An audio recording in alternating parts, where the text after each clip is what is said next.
Theodore Roosevelt. Published December 16, 2017. Special characters are denoted as follows: and, beginning and ending single or double quotations, and, left and right parentheses, a bullet point, an M dash, 3 consecutive periods. Theodore Roosevelt Jr. October 27th, 1858, January 6th, 1919. Was an American statesman, author, explorer, soldier, and naturalist who served as the 26th President of the United States from 1901 to 1909.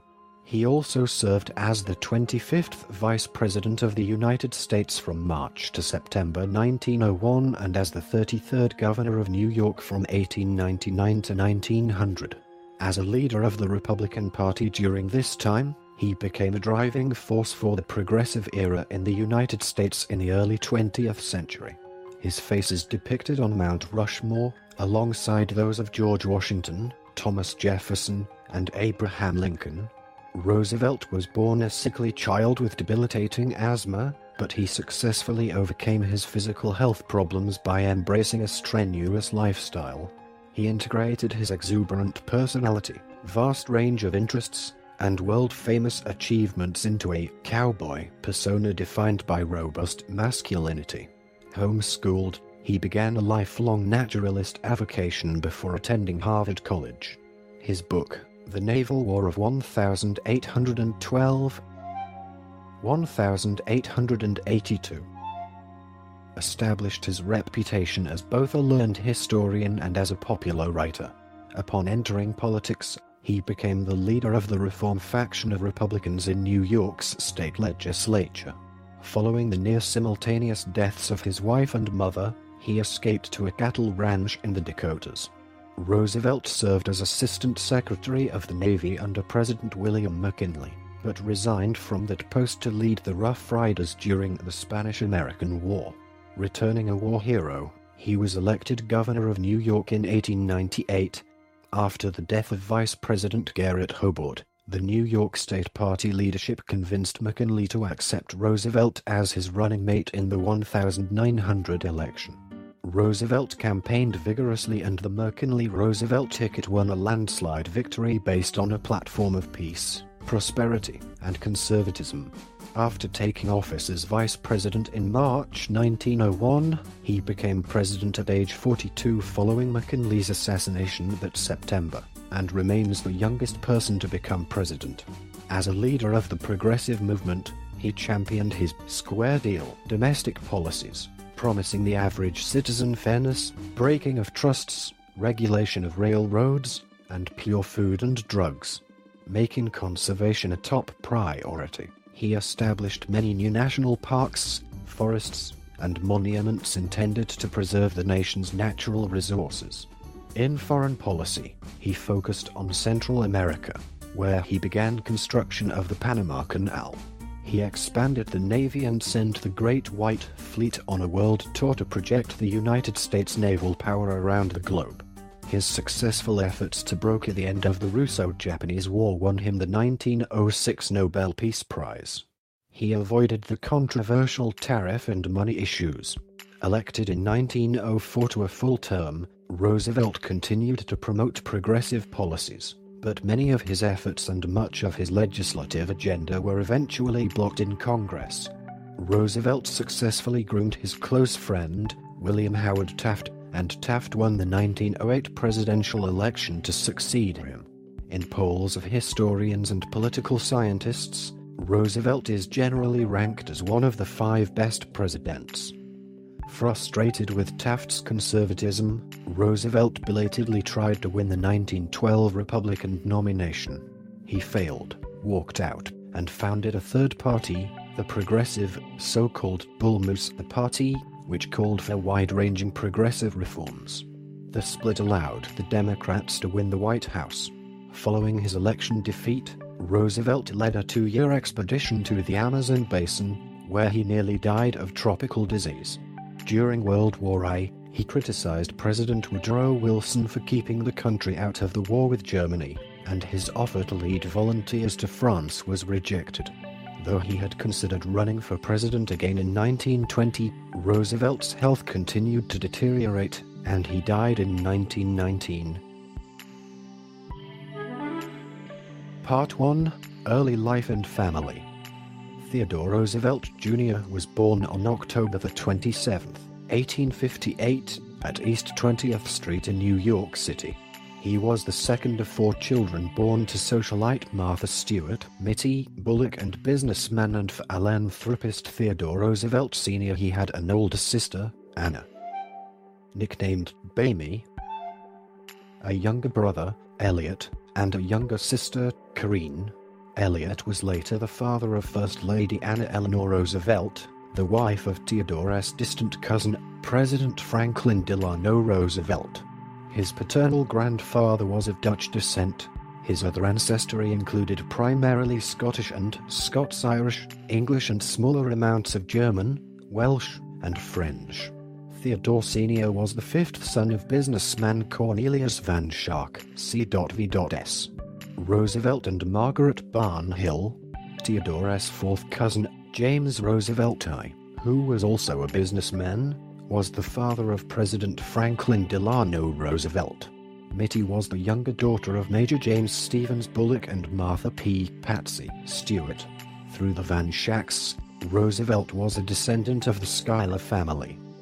Roosevelt's youth was largely shaped by his poor health and debilitating asthma. He repeatedly experienced sudden nighttime asthma attacks that caused the experience of being smothered to death, which terrified both Theodore and his parents. Doctors had no cure. Nevertheless, he was energetic and mischievously inquisitive. His lifelong interest in zoology began at age 7 when he saw a dead seal at a local market. After obtaining the seal's head, Roosevelt and 2 cousins formed what they called the Roosevelt Museum of Natural History. Having learned the rudiments of taxidermy, he filled his makeshift museum with animals that he killed or caught. He then studied the animals and prepared them for display. At age 9, he recorded his observation of insects in a paper entitled The Natural History of Insects. Roosevelt's father significantly influenced him. His father was a prominent leader in New York's cultural affairs. He helped to found the Metropolitan Museum of Art and had been especially active in mobilizing support for the Union during the Civil War, even though his in-laws included Confederate leaders. Roosevelt said, "My father, Theodore Roosevelt, was the best man I ever knew. He combined strength and courage with gentleness, tenderness, and great unselfishness. He would not tolerate in us children selfishness or cruelty, idleness, cowardice, or untruthfulness." Family trips abroad, including tours of Europe in 1869 and 1870, and Egypt in 1872, shaped his cosmopolitan perspective. Hiking with his family in the Alps in 1869, Roosevelt found that he could keep pace with his father.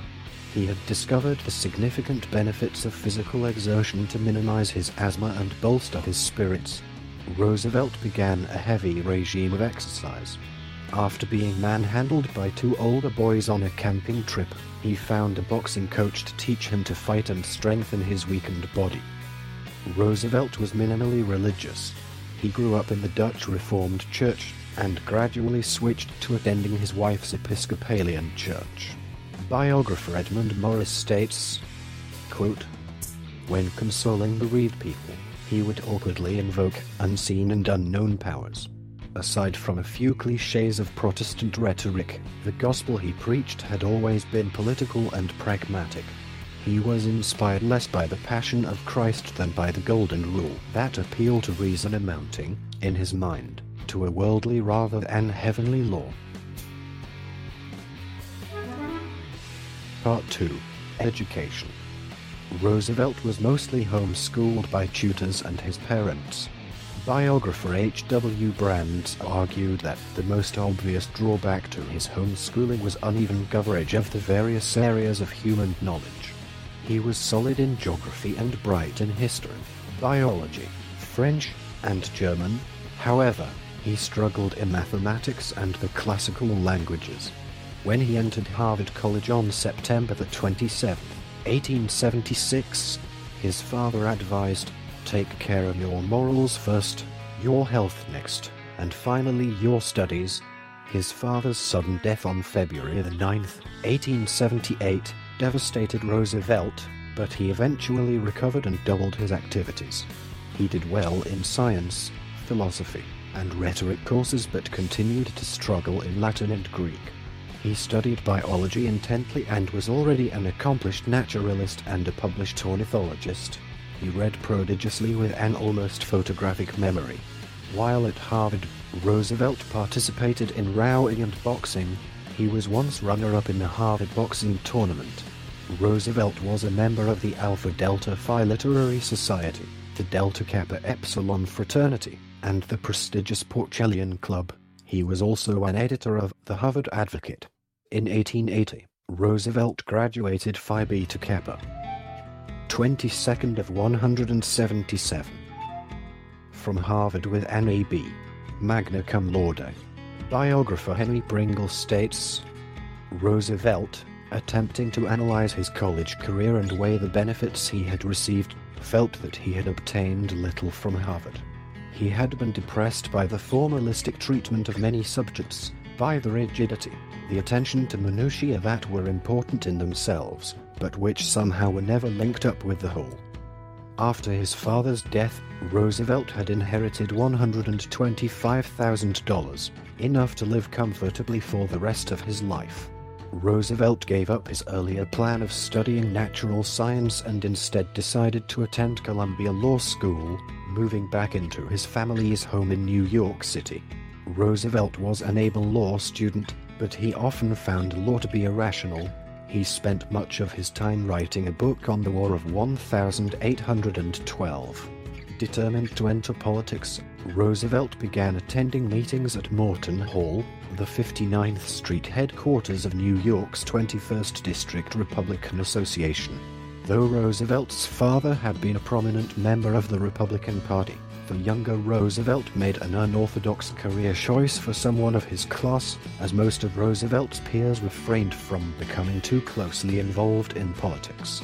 Nonetheless, Roosevelt found allies in the local Republican Party, and he defeated an incumbent Republican state assemblyman closely tied to the political machine of Senator Roscoe Conkling.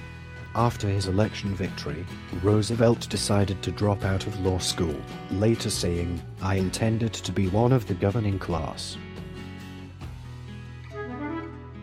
Part 3. Naval History and Strategy.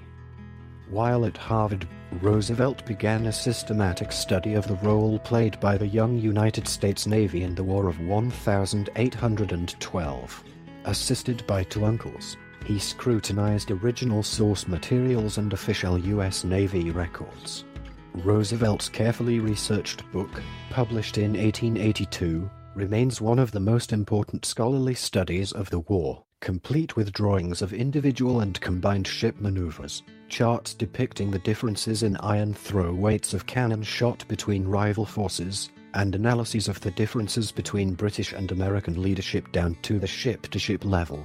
Published in 1882, the Naval War of 1812 was praised for its scholarship and style, and it showed Roosevelt to be a scholar of history. It remains a standard study of the war. With the publication of The Influence of Sea Power Upon History, 1660 to 1783, in 1890, Navy Captain Alfred A. Mahan was immediately hailed as the world's outstanding naval theorist by the leaders of Europe. Roosevelt paid very close attention to Mahan's emphasis that only a nation with the world's most powerful fleet could dominate the world's oceans, exert its diplomacy to the fullest, and defend its own borders. He incorporated Mahan's ideas into his views on naval strategy for the remainder of his career. Part 4. First Marriage and Widowerhood. On his 22nd birthday in 1880, Roosevelt married socialite Alice Hathaway. Their daughter, Alice Lee Roosevelt, was born on February 12, 1884. 2 days after giving birth, Roosevelt's wife died due to an undiagnosed case of kidney failure, called Bright's disease at the time, which had been masked by the pregnancy. In his diary, Roosevelt wrote a large X on the page and then, "The light has gone out of my life." His mother, Mittie, had died of typhoid fever 11 hours earlier at 3:00 a.m. In the same house. Distraught, Roosevelt left baby Alice in the care of his sister Amy in New York City while he grieved. He assumed custody of his daughter when she was 3. After the death of his wife and mother, Roosevelt focused on his work, specifically by re-energizing a legislative investigation into corruption of the New York City government, which arose from a concurrent bill proposing that power be centralized in the mayor's office. For the rest of his life, he rarely spoke about his wife Alice and did not write about her in his autobiography. While working with Joseph Bucklin Bishop on a biography that included a collection of his letters, Roosevelt did not mention his marriage to Alice nor his second marriage to Edith Kermit Caro. Part 5. Early Political Career. Part 5. Early Political Career. Chapter 1. State Assemblyman. Roosevelt was a member of the New York State Assembly, New York Co. 21st D. In 1882, 1883 and 1884, he immediately began making his mark, specifically in corporate corruption issues. He blocked a corrupt effort by Finance E.J. Gould to lower his taxes. Roosevelt exposed suspected collusion in the matter by Judge Theodore Westbrook, and argued for and received approval for an investigation to proceed, aiming for the impeachment of the judge. The investigation committee rejected impeachment, but Roosevelt had exposed the potential corruption in Albany, and thus assumed a high and positive political profile in multiple New York publications. Roosevelt's anti-corruption efforts helped him win re-election in 1882 by a margin greater than 2-1, an achievement made even more impressive by the fact that Democratic gubernatorial candidate Grover Cleveland won Roosevelt's district. With Conkling's stalwart faction of the Republican Party in disarray following the assassination of President James Garfield, Roosevelt won election as the Republican Party leader in the state assembly. He allied with Governor Cleveland to win passage of a civil service reform bill. Roosevelt won re-election a second time, and sought the office of Speaker of the New York State Assembly, but was defeated by Titus Sherd in a 41-29 vote of the GOP caucus. In his final term, Roosevelt served as chairman of the Committee on Affairs of Cities. He wrote more bills than any other legislator. Part 5. Early Political Career. Chapter 2. Presidential Election of 1884. With numerous presidential hopefuls to choose from, Roosevelt supported Senator George F. Edmunds of Vermont, a colorless reformer. The state GOP preferred the incumbent president, New York City's Chester Arthur, who was known for passing the Pendleton Civil Service Reform Act. Arthur, at the time, was suffering from Bright's disease, unknown to the public, and out of duty he did not contest his own nomination. Roosevelt fought hard and succeeded in influencing the Manhattan delegates at the state convention in Utica. He then took control of the state convention, bargaining through the night and outmaneuvering the supporters of Arthur and James G. Blaine. He gained a national reputation as a key person in New York State. Roosevelt attended the 1884 GOP National Convention in Chicago and gave a speech convincing delegates to nominate African-American John R. Lynch, an Edmunds supporter, to be temporary chair. Roosevelt fought alongside the Mugwump reformers. However, Blaine, having gained support from Arthur's and Edmunds delegates, won the nomination by 541 votes on the fourth ballot. In a crucial moment of his budding political career, Roosevelt resisted the demand of the Mugwumps that he bolt from Blaine. He bragged about his one small success: "We achieved a victory in getting up a combination to beat the Blaine nominee for temporary chairman." To do this needed a mixture of skill, boldness and energy. to get the different factions to come in to defeat the common foe. He was also impressed by an invitation to speak before an audience of 10,000, the largest crowd he had addressed up to that date. Having gotten a taste of national politics, Roosevelt felt less aspiration for advocacy on the state level. He then retired to his new Chimney Butte Ranch on the Little Missouri River. Roosevelt refused to join other mugwumps in supporting Grover Cleveland, the governor of New York and the Democratic nominee in the general election. He debated the pros and cons of staying loyal with his political friend, Henry Cabot Lodge. After Blaine won the nomination, Roosevelt had carelessly said that he would give hearty support to any decent Democrat. He distanced himself from the promise, saying that it had not been meant for publication. When a reporter asked if he would support Blaine, Roosevelt replied, "That question I decline to answer. It is a subject I do not care to talk about." In the end, he realized that he had to support Blaine to maintain his role in the GOP, and he did so in a press release on July 19th. Having lost the support of many reformers, Roosevelt decided to retire from politics and move to North Dakota. Part 6. Cowboy in Dakota. Roosevelt moved west following the 1884 presidential election, and he built a second ranch named Elkhorn, which was 35 miles, 56 kilometers, north of the boomtown of Medora, North Dakota. Roosevelt learned to ride Western style, rope and hunt on the banks of the Little Missouri. Though he earned the respect of the authentic cowboys, they were not overly impressed. However, he identified with the herdsman of history, a man he said possesses few of the emasculated, milk and water moralities admired by the pseudo-philanthropists, but he does possess, to a very high degree, the stern, manly qualities that are invaluable to a nation. He reoriented and began writing about frontier life for national magazines. He also published 3 books: Hunting Trips of Ranchmen, Ranch Life and the Hunting Trail, and The Wilderness Hunter. Roosevelt brought his desire to address the common interests of citizens to the West. He successfully led efforts to organize ranches to address the problems of overgrazing and other shared concerns.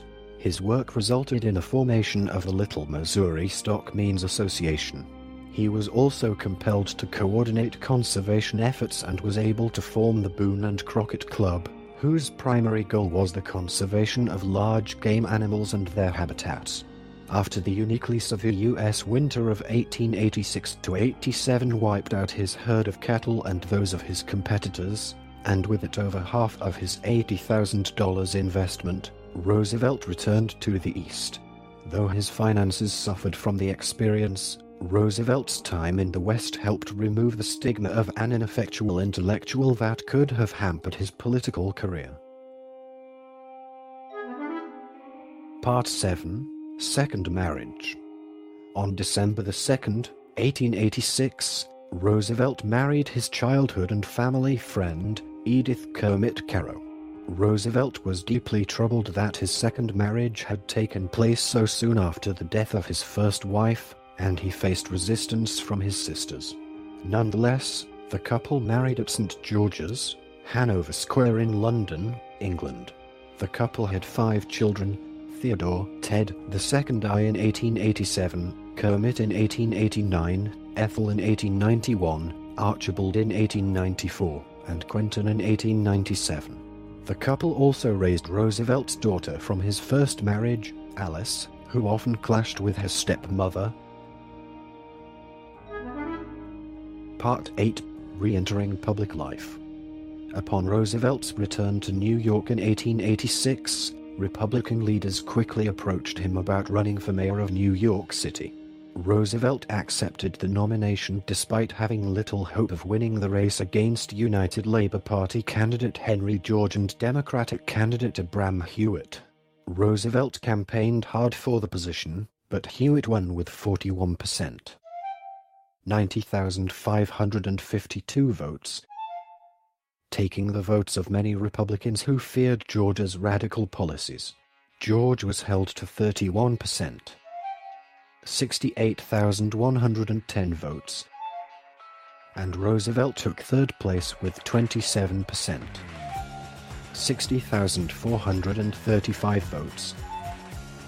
Fearing that his political career might never recover, Roosevelt turned his attention to writing The Winning of the West, a historical work tracking the westward movement of Americans. The book was a great success for Roosevelt, earning favorable reviews and selling numerous copies. Part 8. Re-entering public life. Chapter 1. Civil Service Commission. After Benjamin Harrison unexpectedly defeated Blaine for the presidential nomination at the 1888 Republican National Convention, Roosevelt gave stump speeches in the Midwest in support of Harrison. On the insistence of Henry Cabot Lodge, President Harrison appointed Roosevelt to the United States Civil Service Commission, where he served until 1895. While many of his predecessors had approached the office as a sinecure, Roosevelt vigorously fought the spoilsmen and demanded enforcement of civil service laws. The New York Sun then described Roosevelt as irrepressible, belligerent, and enthusiastic. Roosevelt frequently clashed with Postmaster General John Wanamaker, who handed out numerous patronage positions to Harrison's supporters, and Roosevelt's attempt to force out several postal workers damaged Harrison politically. Despite Roosevelt's support for Harrison's re-election bid in the presidential election of 1892, the eventual winner, Grover Cleveland, reappointed him to the same post. Roosevelt's close friend and biographer, Joseph Buckley Bishop, described his assault on the spoils system, quote, "The very citadel of spoils politics, the hitherto impregnable fortress that had existed unshaken since it was erected on the foundation laid by Andrew Jackson, was tottering to its fall under the assaults of this audacious and irrepressible young man. Whatever may have been the feelings of the fellow Republican Party, President Harrison, and there is little doubt that he had no idea when he appointed Roosevelt that he would prove to be so veritable a bull in a china shop. He refused to remove him and stood by him firmly till the end of his term." Part 8. Re-entering public life. Chapter 2. New York City Police Commissioner. In 1894, a group of reform Republicans approached Roosevelt about running for mayor of New York again. He declined, mostly due to his wife's resistance to being removed from the Washington social set. Soon after he declined, he realized that he had missed an opportunity to reinvigorate a dormant political career. He retreated to the Dakotas for a time. His wife Edith regretted her role in the decision and vowed that there would be no repeat of it. William Lafayette Strong, a reform-minded Republican, won the 1894 mayoral election and offered Roosevelt a position on the board of the New York City Police Commissioners. Roosevelt became president of the Board of Commissioners and radically reformed the police force. Roosevelt implemented regular inspections of firearms and annual physical exams, appointed recruits based on their physical and mental qualifications rather than political affiliation, established meritorious service medals, and closed corrupt police hostelries. During his tenure, a municipal lodging house was established by the Board of Charities, and Roosevelt required officers to register with the board. He also had telephones installed in station houses. In 1894, Roosevelt met Jacob Riis, the muckraking Evening Sun newspaper journalist who was opening the eyes of New Yorkers to the terrible conditions of the city's millions of poor immigrants with such books as How the Other Half Lives. Riis described how his book affected Roosevelt. Quote, "When Roosevelt read my book, he came. No one ever helped as he did. For 2 years we were brothers in New York City's crime-ridden Mulberry Street. When he left I had seen its golden age.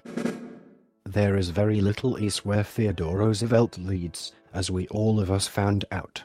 The lawbreaker found it out who predicted scornfully that he would knuckle down to politics the way they all did, and lived to respect him, though he swore at him, as the one of them all who was stronger than Paul. That was what made the age golden, that for the first time a moral purpose came into the street. In the light of it everything was transformed.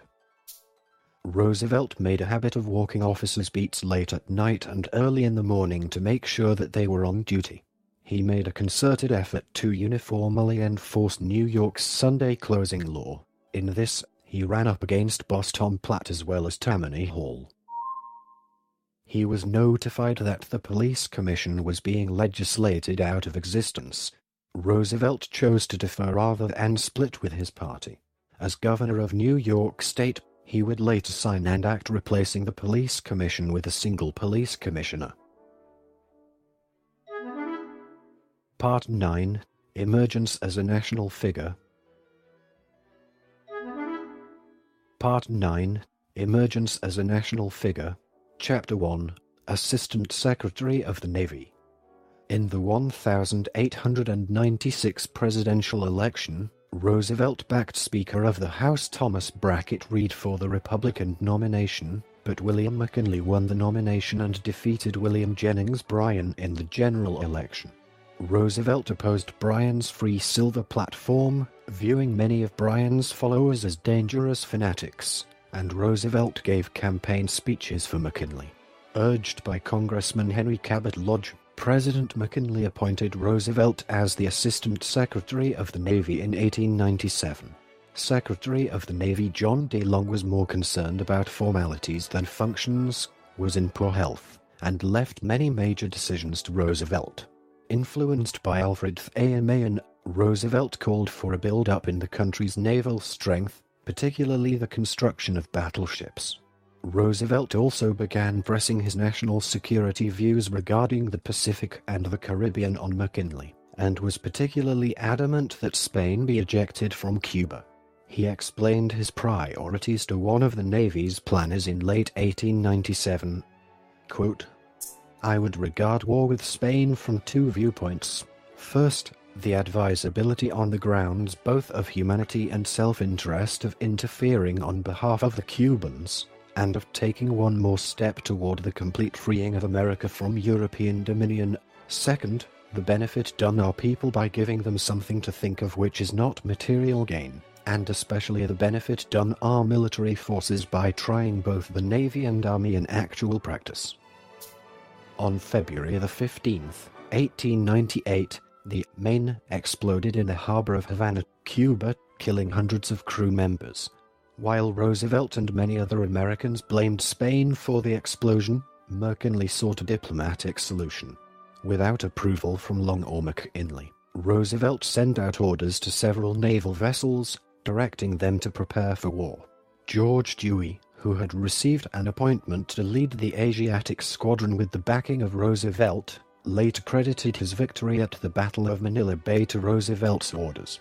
After finally giving up hope of a peaceful solution, McKinley asked Congress to declare war upon Spain, beginning the Spanish-American War. Part 9. Emergence as a national figure. Chapter 2. War in Cuba. With the beginning of the Spanish-American War in late April 1898, Roosevelt resigned from his post as Assistant Secretary of the Navy. Along with Army Colonel Leonard Wood, he formed the 1st U.S. Volunteer Cavalry Regiment. His wife and many of his friends begged Roosevelt to remain in his post in Washington, but Roosevelt was determined to see battle. When the newspapers reported the formation of the new regiment, Roosevelt and Wood were flooded with applications from all over the country. Referred to by the press as the Rough Riders, the regiment was one of many temporary units active only for the duration of the war. The regiment trained for several weeks in San Antonio, Texas, and in his autobiography Roosevelt wrote that his prior experience with the New York National Guard had been invaluable, in that it enabled him to immediately begin teaching his men basic soldiering skills. The Rough Riders used some standard-issue gear and some of their own design, purchased with gift money. Diversity characterized the regiment, which included Ivy Leaguers, professional and amateur athletes, upscale gentlemen, cowboys, frontsmen, Native Americans, hunters, miners, prospectors, former soldiers, tradesmen, and sheriffs. The Rough Riders were part of the cavalry division commanded by former Confederate General Joseph Wheeler, which itself was one of 3 divisions in the V Corps under Lieutenant General William Rufus Shafter. Roosevelt and his men landed in Daiquiri, Cuba, on June 23, 1898, and marched to Siboney. Wheeler sent parts of the 1st and 10th Regular Cavalry on the lower road northwest and sent the Rough Riders on the parallel road running along a ridge up from the beach. To throw off his infantry rival, Wheeler left one regiment of his cavalry division, the 9th, at Siboney so that he could claim that his move north was only a limited reconnaissance if things went wrong. Roosevelt was promoted to colonel and took command of the regiment when Wood was put in command of the brigade. The Rough Riders had a short, minor skirmish known as the Battle of Las Guasimas. They fought their way through Spanish resistance and, together with the regulars, forced the Spaniards to abandon their positions. Under his leadership, the Rough Riders became famous for the charge up Kettle Hill on July 1, 1898, while supporting the regulars. Roosevelt had the only horse, and rode back and forth between rifle pits at the forefront of the advance up Kettle Hill, an advance that he urged despite the absence of any orders from superiors. He was forced to walk up the last part of Kettle Hill, because his horse had been entangled in barbed wire. The victories came at a cost of 200 killed and 1,000 wounded. Roosevelt commented on his role in the battles. On the day of the big fight, I had to ask my men to do a deed that European military writers consider utterly impossible of performance. That is, to attack over open ground an unshaken infantry armed with the best modern repeating rifles behind a formidable system of entrenchments. The only way to get them to do it in the way it had to be done was to lead them myself. In August, Roosevelt and other officers demanded that the soldiers be returned home. Roosevelt always recalled the Battle of Kettle Hill, part of the San Juan Heights, as the great day of my life and my crowded hour. In 2001, Roosevelt was posthumously awarded the Medal of Honor for his actions. He had been nominated during the war, but Army officials, annoyed at his grabbing the headlines, blocked it. After returning to civilian life, Roosevelt preferred to be known as Colonel Roosevelt or the Colonel, though Teddy remained much more popular with the public, even though Roosevelt openly despised that moniker. Men working closely with Roosevelt customarily called him Colonel or Theodore. Part 9, Emergence as a National Figure. Chapter 3, Governor of New York. After leaving Cuba in August 1898, the Rough Riders were transported to a camp at Montauk Point, Long Island, where Roosevelt and his men were briefly quarantined due to the War Department's fear of spreading yellow fever. Shortly after Roosevelt's return to the United States, Republican Congressman Lemuel E. Quigg, a lieutenant of party boss Tom Platt, asked Roosevelt to run in the 1898 gubernatorial election. Platt disliked Roosevelt personally, feared that he would oppose Platt's interests in office, and was reluctant to propel Roosevelt to the forefront of national politics. But Platt also needed a strong candidate due to the unpopularity of the incumbent Republican governor, Frank S. Black, and Roosevelt agreed to become the nominee and to try not to make war with the Republican establishment once in office. Roosevelt defeated Black in the Republican caucus by a vote of 753 to 218, and faced Democrat Augustus Van Wyck, a well-respected judge, in the general election. Roosevelt campaigned vigorously on his war record, winning the election by a margin of just 1%. As governor, Roosevelt learned much about ongoing economic issues and political techniques that later proved valuable in his presidency. He was exposed to the problems of trusts, monopolies, labor relations, and conservation. Chessman argues that Roosevelt's program rested firmly upon the concept of the square deal by a neutral state. The rules for the square deal were honesty in public affairs, an equitable sharing of privilege and responsibility, and subordination of party and local concerns to the interests of the state at large. By holding twice daily press conferences, which was an innovation, Roosevelt remained connected with his middle-class political base. Roosevelt successfully pushed the Ford franchise tax bill, which taxed public franchises granted by the state and controlled by corporations, declaring that a corporation which derives its powers from the state should pay to the state a just percentage of its earnings as a return for the privileges it enjoys. He rejected boss Thomas C. Platt's worries that this approached Bryanite socialism, explaining that without it, New York voters might get angry and adopt public ownership of streetcar lines and other franchises. The New York state government affected many interests, and the power to make appointments to policy-making positions was a key role for the governor. Platt insisted that he be consulted on major appointments. Roosevelt appeared to comply, but then made his own decisions. Historians marvel that Roosevelt managed to appoint so many first-rate men with Platt's approval. He even enlisted Platt's help in securing reform, such as in the spring of 1899, when Platt pressured state senators to vote for a civil service bill that the secretary of the Civil Service Reform Association called superior to any civil service statute heretofore secured in America. Chessman argues that as governor, Roosevelt developed the principles that shaped his presidency, especially insistence upon the public responsibility of large corporations, publicity as a first remedy for trusts, regulation of railroad rates, mediation of the conflict of capital and labor, conservation of natural resources and protection of the less fortunate members of society. Roosevelt sought to position himself against the excesses of large corporations on the one hand and radical movements on the other. As the chief executive of the most populous state in the Union, Roosevelt was widely considered a potential future presidential candidate, and supporters such as William Allen White encouraged him to run for president. Roosevelt had no interest in challenging McKinley for the Republican nomination in 1900, and was denied his preferred post of Secretary of War. As his term progressed, Roosevelt pondered a 1904 presidential run, but was uncertain about whether he should seek re-election as governor in 1900. Part 9, Emergence as a National Figure, Chapter 4, Vice President. In November 1899, Vice President Garret Hobart died of heart failure, leaving an open spot on the 1900 Republican national ticket.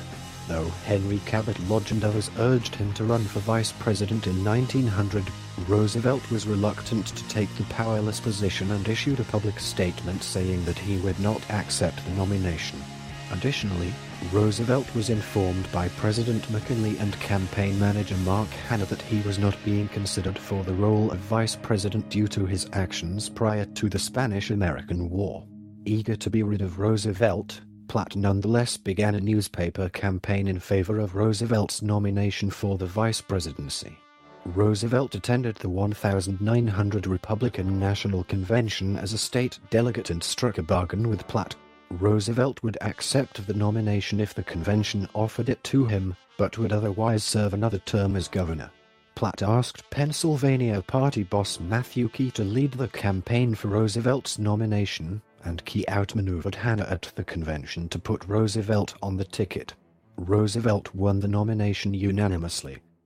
Roosevelt proved highly energetic and unequal match for Democratic presidential nominee William Jennings Bryan's famous barnstorming style of campaigning. In a whirlwind campaign that displayed his energy to the public, Roosevelt made 480 stops in 23 states. He denounced the radicalism of Bryan, contrasting it with the heroism of the soldiers and sailors who fought and won the war against Spain. Bryan had strongly supported the war itself, but he denounced the annexation of the Philippines as imperialism, which would spoil America's innocence. Roosevelt countered that it was best for the Filipinos to have stability and the Americans to have a proud place in the world. With the nation basking in peace and prosperity, the voters gave McKinley an even larger victory than that which he had achieved in 1896. After the campaign, Roosevelt took office as Vice President in March 1901. The office of Vice President was a powerless sinecure and did not suit Roosevelt's aggressive temperament. Roosevelt's 6 months as Vice President were uneventful, and Roosevelt presided over the Senate for a mere 4 days before it adjourned. On September 2, 1901, Roosevelt first publicized an aphorism that thrilled his supporters at the Minnesota State Fair: "Speak softly and carry a big stick, and you will go far." Part 10. Presidency 1901 to 1909. On September 6th, President McKinley was attending the Pan American Exposition in Buffalo, New York, when he was shot by Leon Czolgosz. Roosevelt was vacationing in Vermont and traveled to Buffalo to visit McKinley in the hospital. It appeared that McKinley would recover, so Roosevelt resumed his vacation in the Adirondacks. When McKinley's condition worsened, Roosevelt began the trip to Buffalo. McKinley died on September 14th, and Roosevelt was informed while he was in North Creek. He continued on to Buffalo and was sworn in at the Arnsley Wilcox House. As there was no formally designated order of succession for the post in the event that a president resigned, became incapacitated, or died. The 25th Amendment would not be drafted and ratified until the 1960s. Roosevelt served his first term without a vice president. McKinley's supporters were nervous about the new president, and Hanna was particularly bitter that the man he had opposed so vigorously at the convention had succeeded McKinley. Roosevelt assured party leaders that he intended to adhere to McKinley's policies, and he retained McKinley's cabinet. Nonetheless, Roosevelt sought to position himself as the party's undisputed leader, seeking to bolster the role of the president and position himself for the 1904 election. Shortly after taking office, Roosevelt invited Booker T. Washington to dinner at the White House. To his dismay, this sparked a bitter, and at times vicious, reaction across the heavily segregated South. Roosevelt reacted with astonishment and protest, saying that he looked forward to many future dinners with Washington. Upon further reflection, Roosevelt wanted to ensure that this had no effect on political support in the South, and further dinner invitations to Washington were avoided. Their next meeting was scheduled as typical business at 10 a.m. instead. Part 10. Presidency Chapter 1. Domestic Policies. Chapter 1. Domestic Policies. Section 1. Trust Busting and Regulation. For his aggressive use of the 1890 Sherman Antitrust Act, compared to his predecessors, Roosevelt became mythologized as the trust buster, but in reality he was more of a trust regulator. Roosevelt viewed big business as a necessary part of the American economy, and sought only to prosecute the bad trusts that restrained trade and charged unfair prices. He brought 44 antitrust suits, breaking up the Northern Securities Company, the largest railroad monopoly, and regulating Standard Oil, the largest oil and refinery company. Presidents Benjamin Harrison, Grover Cleveland, and William McKinley combined prosecuted only 18 antitrust violations under the Sherman Antitrust Act. Bolstered by his party's success in the 1902 elections, Roosevelt proposed the creation of the United States Department of Commerce and Labor, which would include the Bureau of Corporations. While Congress was receptive to Department of Commerce and Labor, it was more skeptical of the antitrust powers that Roosevelt sought to endow within the Bureau of Corporations. Roosevelt successfully appealed to the public to pressure Congress, and Congress overwhelmingly voted to pass Roosevelt's version of the bill. In a moment of frustration, House Speaker Joseph Gurney Cannon commented on Roosevelt's desire for executive branch control in domestic policy making. "That fellow at the other end of the avenue wants everything from the birth of Christ to the death of the devil." Biographer Brand states, "Even his friends occasionally wondered whether there wasn't any custom or practice too minor for him to try to regulate, update or otherwise improve. In fact, Roosevelt's willingness to exercise his power included attempted rule changes in the game of football. At the Naval Academy, he sought to force retention of martial arts classes and to revise disciplinary rules. He even ordered changes made in the minting of a coin whose design he disliked, and ordered the government printing office to adopt simplified spellings for a call list of 300 words, according to reformers on the Simplified Spelling Board. He was forced to rescind the latter after substantial ridicule from the press and a resolution of protest from the House of Representatives. Chapter 1. Domestic Policies. Section 2. Coal Strike. In May 1902, anthracite coal miners went on strike, threatening a national energy shortage. After threatening the coal operators with intervention by federal troops, Roosevelt won their agreement to an arbitration of the dispute by a commission, which succeeded in stopping the strike. The accord with J.P. Morgan resulted in the miners getting more pay for fewer hours, but with no union recognition. Roosevelt said, "My action on labor should always be considered in connection with my action as regards capital, and both are reducible to my favorite formula. A square deal for every man." Roosevelt was the first president to help settle a labor dispute. Chapter 1. Domestic Policies. Section 3. Prosecuted Misconduct. During Roosevelt's second year in office, it was discovered there was corruption in the Indian Service, the Land Office, and the Post Office Department. Roosevelt, who had a high sense of morality and national purpose, investigated and prosecuted corrupt Indian agents who had cheated the Creeks and various tribes out of land parcels. Land fraud and speculation were found involving Oregon federal timberlands. In November 1902, Roosevelt and Secretary Ethan A. Hitchcock forced Binger Herman, the General and Office Commissioner, to resign office. On November 6, 1903, Francis J. Henney was appointed special prosecutor and obtained 146 indictments involving an Oregon Land Office bribery ring. U.S. Senator John H. Mitchell was indicted for bribery to expedite illegal land patents, found guilty in July 1905, and sentenced to 6 months in prison. More corruption was found in the Postal Department. That brought on the indictments of 44 government employees on charges of bribery and fraud. Historians generally agree that Roosevelt moved quickly and decisively to prosecute misconduct in his administration.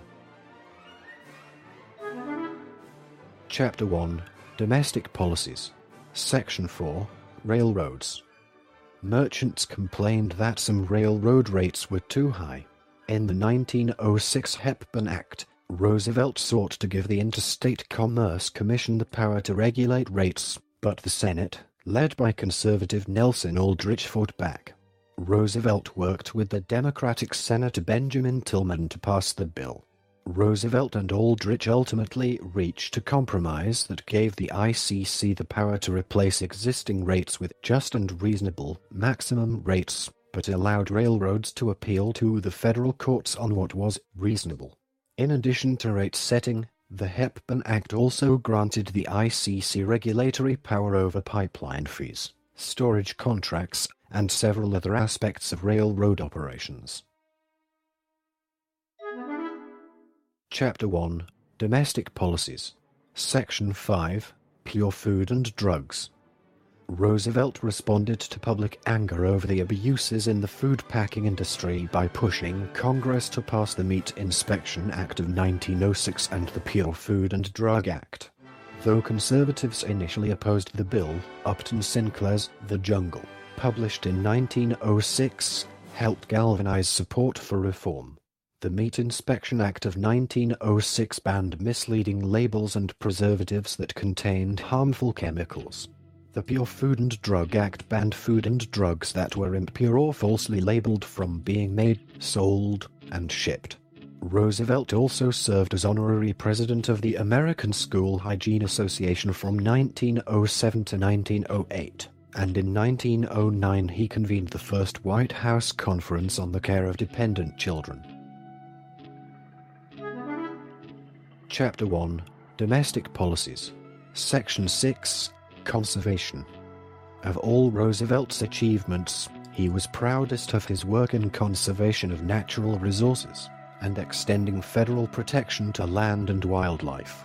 Roosevelt worked closely with Interior Secretary James Rudolph Garfield and Chief of the United States Forest Service Gifford Pinchot to enact a series of conservation programs that often met with resistance from Western members of Congress such as Charles William Fulton. Nonetheless, Roosevelt established the United States Forest Service, signed into law the creation of 5 national parks, and signed the 1906 Antiquities Act, under which he proclaimed 80 new U.S. national monuments. He also established the first 51 bird reserves, 4 game preserves, and 150 national forests, including Shoshone National Forest, the nation's first. The area of the United States that he placed under public protection totals approximately 230 million acres. 930,000 square kilometers. Roosevelt extensively used executive orders on a number of occasions to protect forest and wildlife lands during his tenure as president. By the end of his second term in office, Roosevelt used executive orders to establish 150 million acres of reserved forestry land. Roosevelt was unapologetic about his extensive use of executive orders to protect the environment, despite the perception in Congress that he was encroaching on too many lands. Eventually, Senator Charles Fulton R.O.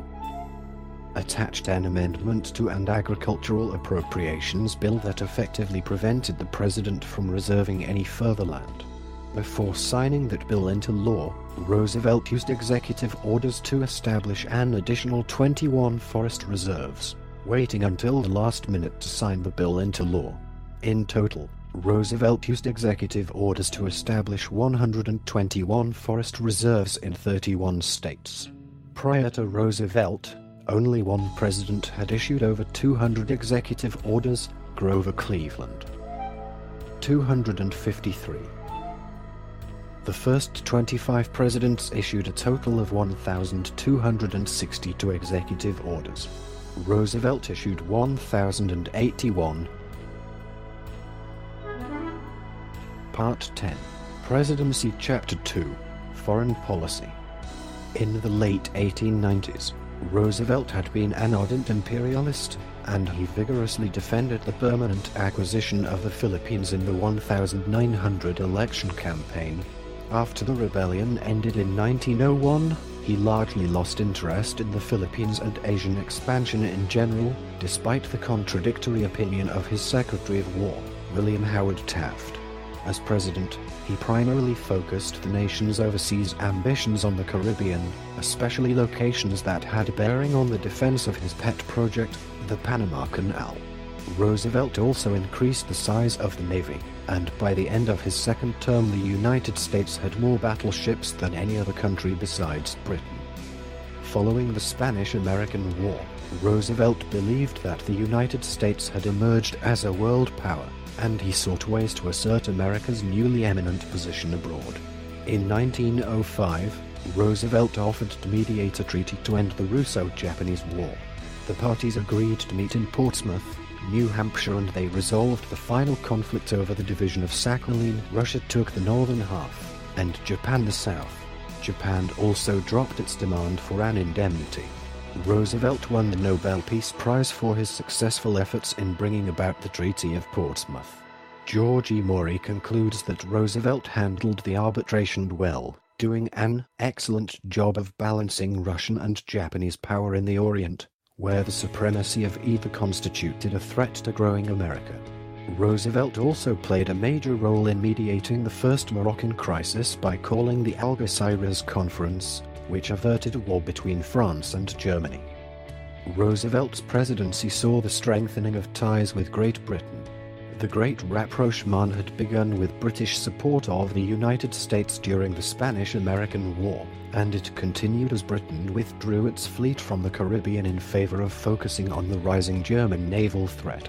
In 1901, Britain and the United States signed the Hay-Pauncefote Treaty, abrogating the Clayton-Bulwer Treaty, which had prevented the United States from constructing a canal connecting the Pacific and Atlantic Ocean.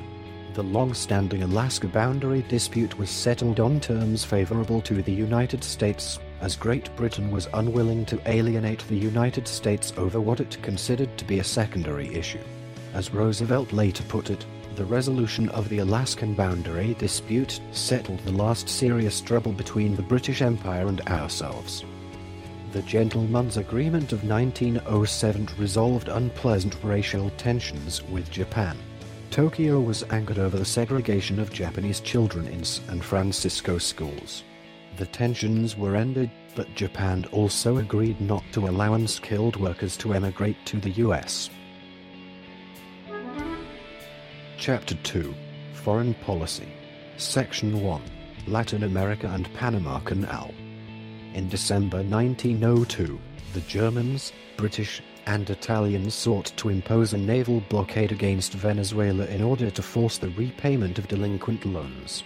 Roosevelt was particularly concerned with the motives of Germany's Kaiser Wilhelm. He succeeded in getting the aggressors to agree to arbitration by a tribunal at The Hague, and averted the Venezuela crisis of 1902 to 1903. The latitude granted to the Europeans by the arbiters was in part responsible for the Roosevelt corollary to the Monroe Doctrine, which the President issued in 1904, chronic wrongdoing or an impotence which results in a general loosening of the ties of civilized society, may in America, as elsewhere, ultimately require intervention by some civilized nation, and in the Western Hemisphere, the adherence of the United States to the Monroe Doctrine may force the United States, however reluctantly, in flagrant cases of such wrongdoing or impotence, to the exercise of an international police power. The pursuit of an isthmus canal in Central America during this period focused on two possible routes: Nicaragua and Panama, which was then a rebellious district within Colombia.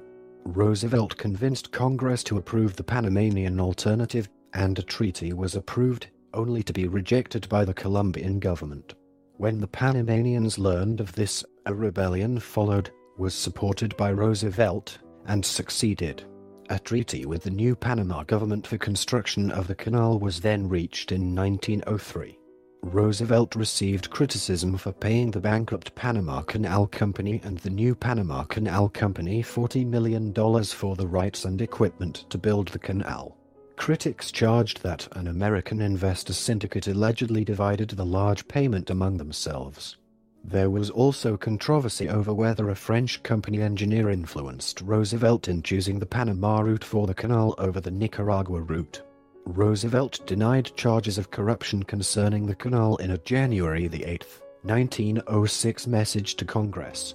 In January 1909, Roosevelt, in an unprecedented move, brought criminal libel charges against the New York World and the Indianapolis News, known as the Roosevelt-Panama libel cases. Both cases were dismissed by U.S. district courts, and on January 3, 1911, the U.S. Supreme Court, upon federal appeal, upheld the lower court's rulings. Historians are sharply critical of Roosevelt's criminal prosecutions of the World and the News, but are divided on whether actual corruption in acquiring and building the Panama Canal took place. In 1906, following a disputed election, an insurrection ensued in Cuba. Roosevelt sent Taft, the Secretary of War, to monitor the situation. He was convinced that he had the authority to unilaterally authorize Taft to deploy Marines if necessary, without congressional approval. Examining the work of numerous scholars, Ricard, 2014, reports that, quote, "The most striking evolution in the 21st century historiography of Theodore Roosevelt is the switch from a partial arraignment of the imperialist to a quasi-unanimous celebration of the master diplomatist. Regarding British relations, these studies have underlined cogently Roosevelt's exceptional statesmanship in the construction of the nascent 20th century special relationship. The 26th President's reputation as a brilliant diplomatist and real politician has undeniably reached new heights in the 21st century. Yet, His Philippine policy still prompts criticism. Part 10. Presidency Chapter 3. Media. Building on McKinley's effective use of the press, Roosevelt made the White House the center of news every day, providing interviews and photo opportunities. After noticing the reporters huddled outside the White House in the rain one day, he gave them their own room inside, effectively inventing the presidential press briefing. The grateful press, with unprecedented access to the White House, rewarded Roosevelt with ample coverage. Roosevelt normally enjoyed very close relationships with the press, which he used to keep in daily contact with his middle-class base. While out of office, he made a living as a writer and magazine editor. He loved talking with intellectuals, authors, and writers. He drew the line, however, at expose-oriented scandal-mongering journalists who, during his term, set magazine subscriptions soaring by their attacks on corrupt politicians, mayors, and corporations. Roosevelt himself was not usually a target, but his speech in 1906 coined the term muckraker for unscrupulous journalists making wild charges. The liar, he said, is no whit better than the thief, and if his mendacity takes the form of slander, he may be worse than most thieves. The press did briefly target Roosevelt in one instance. After 1904, he was periodically criticized for the manner in which he facilitated the construction of the Panama Canal. According to biographer Brands, Roosevelt, near the end of his term, demanded that the Justice Department bring charges of criminal libel against Joseph Pulitzer's New York World. The publication had accused him of deliberate misstatements of fact in defense of family members who were criticized as a result of the Panama affair. Though an indictment was obtained, the case was ultimately dismissed in federal court. It was not a federal offense, but one enforceable in the state courts. The Justice Department had predicted that result, and had also advised Roosevelt accordingly. Part 10. Presidency Chapter 4. Election of 1904. The control and management of the Republican Party lay in the hands of Ohio Senator and Republican Party Chairman Mark Hanna until McKinley's death. Roosevelt and Hanna frequently cooperated during Roosevelt's first term, but Hanna left open the possibility of a challenge to Roosevelt for the 1904 Republican nomination. Roosevelt and Ohio's other senator, Joseph B. Foraker, forced Hanna's hand by calling for Ohio's state Republican convention to endorse Roosevelt for the 1904 nomination. Unwilling to break with the president, Hanna was forced to publicly endorse Roosevelt. Hanna and Pennsylvania Senator Matthew Quay both died in early 1904, and with the waning of Thomas Platt's power, Roosevelt faced little effective opposition for the 1904 nomination. In deference to Hanna's conservative loyalists, Roosevelt at first offered the party chairmanship to Cornelius Bliss, but he declined. Roosevelt turned to his own man, George B. Cortelyou of New York, the first Secretary of Commerce and Labor. To buttress his hold on the party's nomination, Roosevelt made it clear that anyone opposing Cortelyou would be considered to be opposing the president. The president secured his own nomination, but his preferred vice presidential running mate, Robert R. Hitt, was not nominated. Senator Charles Warren Fairbanks of Indiana, a favorite of conservatives, gained the nomination. While Roosevelt followed the tradition of incumbents in not actively campaigning on the stump, he sought to control the campaign's message through specific instructions to Cortelyou. He also attempted to manage the press's release of White House statements by forming the Ananias Club. Any journalist who repeated a statement made by the president without approval was penalized by restriction of further access. The Democratic Party's nominee in 1904 was Alton Brooks Parker. Democratic newspapers charged that Republicans were extorting large campaign contributions from corporations, putting ultimate responsibility on Roosevelt himself. Roosevelt denied corruption while at the same time he ordered Cortelyou to return $100,000 of a campaign contribution from Standard Oil. Parker said that Roosevelt was accepting corporate donations to keep damaging information from the Bureau of Corporations from going public. Roosevelt strongly denied Parker's charge and responded that he would go into the presidency unhampered by any pledge, promise, or understanding of any kind, sort, or description. Allegations from Parker and the Democrats, however, had little impact on the election, as Roosevelt promised to give every American a square deal. Roosevelt won 56% of the popular vote, and Parker received 38%. Roosevelt also won the Electoral College vote, 336 to 140. Before his inauguration ceremony, Roosevelt declared that he would not serve another term. Democrats afterwards would continue to charge Roosevelt and the Republicans of being influenced by corporate donations during Roosevelt's second term. Part 10. Presidency Chapter 5, Second Term Troubles. As his second term progressed, Roosevelt moved to the left of his Republican Party base and called for a series of reforms, most of which failed to pass Congress.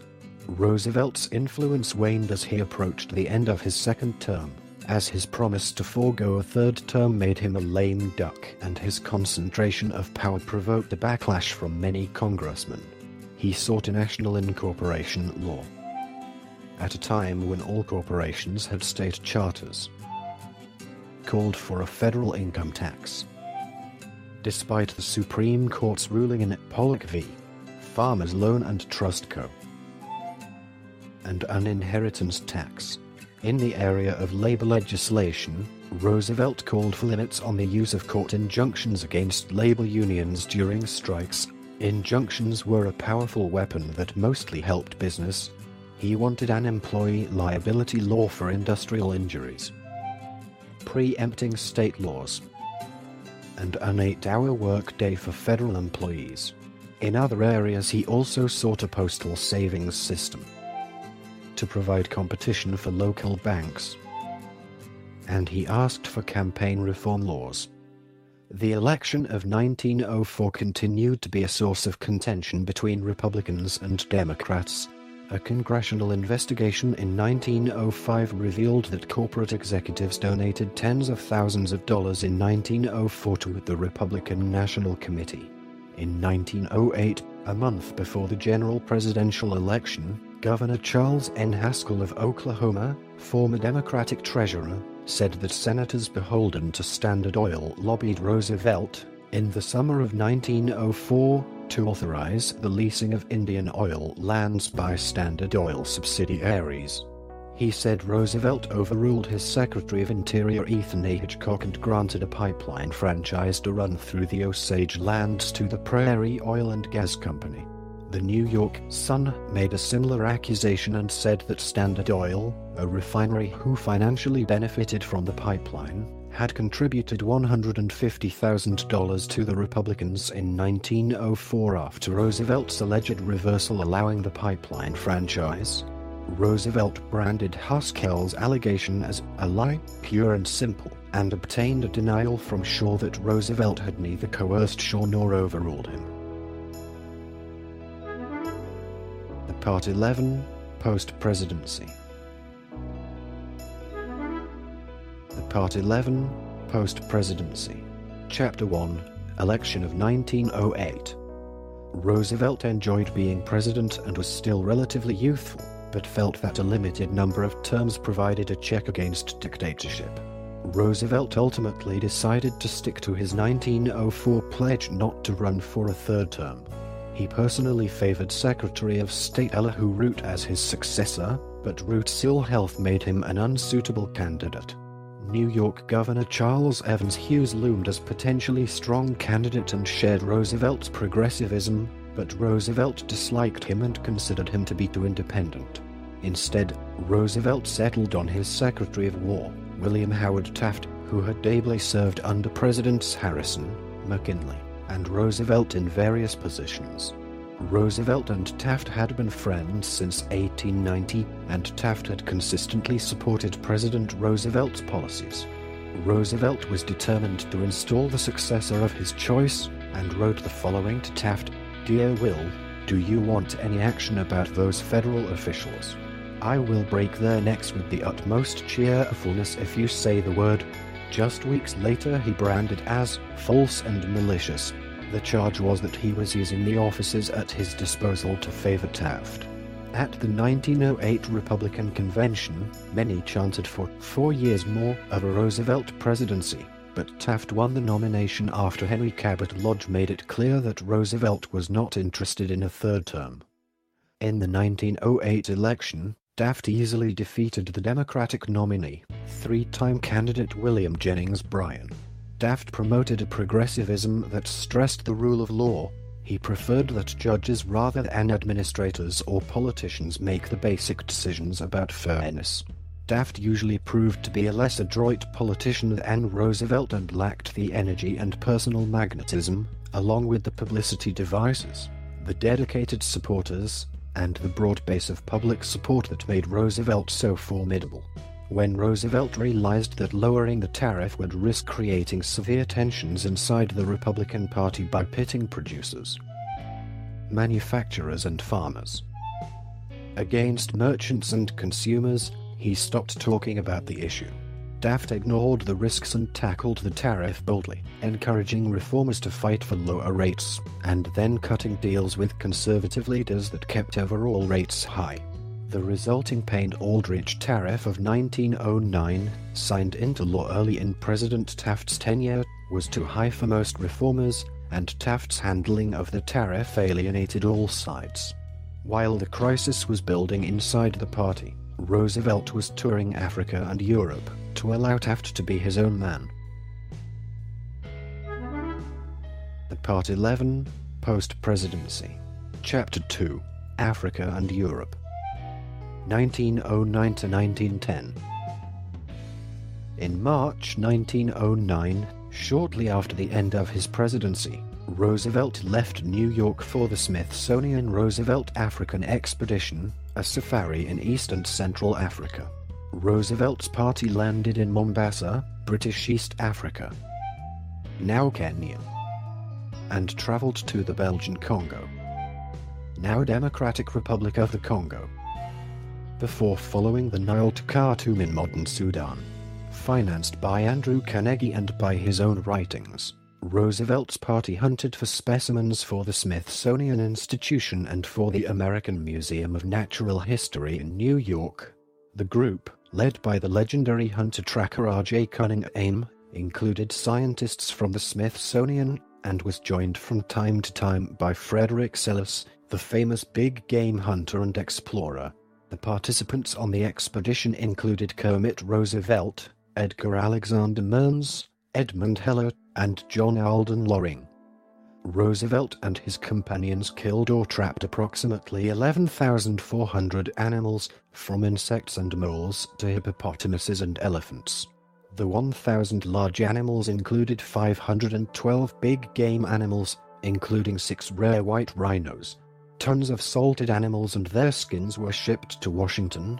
It took years to mount them all, and the Smithsonian shared many duplicate specimens with other museums. Regarding the large number of animals taken, Roosevelt said, "I can be condemned only if the existence of the National Museum, the American Museum of Natural History, and all similar zoological institutions are to be condemned."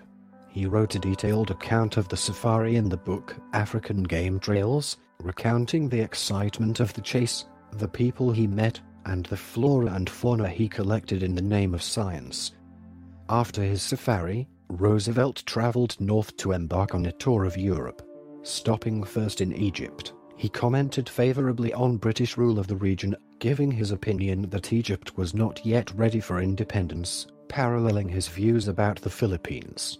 He refused a meeting with the Pope due to a dispute over a group of Methodists active in Rome, but met with Emperor Franz Joseph of Austria-Hungary, Kaiser Wilhelm II of Germany, King George V of Great Britain, and other European leaders. In Oslo, Norway, Roosevelt delivered a speech calling for limitations on naval armaments, a strengthening of the Permanent Court of Arbitration, and the creation of a League of Peace among the world powers. He also delivered the Romanes lecture at Oxford, in which he denounced those who sought parallels between the evolution of animal life and the development of society. Though Roosevelt attempted to avoid domestic politics during his time abroad, he met with Gifford Pinchot, who related his own disappointment with the Taft administration. Pinchot had been forced to resign as head of the Forest Service after clashing with Taft's Interior Secretary, Richard Bollinger, who had prioritized development over conservation. Roosevelt returned to the United States in June 1910. Part 11, Post-Presidency. Chapter 3, Republican Party Schism. Roosevelt had attempted to refashion Taft into a younger version of himself, but as soon as Taft began to display his individuality, the former president expressed his disenchantment. He was offended on election night when Taft indicated that his success had been possible not just through the efforts of Roosevelt, but also his brother Charlie. Roosevelt was further alienated when Taft, intent on becoming his own man, did not consult him about cabinet appointments. Roosevelt and other progressives were also dissatisfied over Taft's conservation policies and his handling of the tariff, which had indirectly concentrated more power in the hands of Conservative Party leaders in Congress.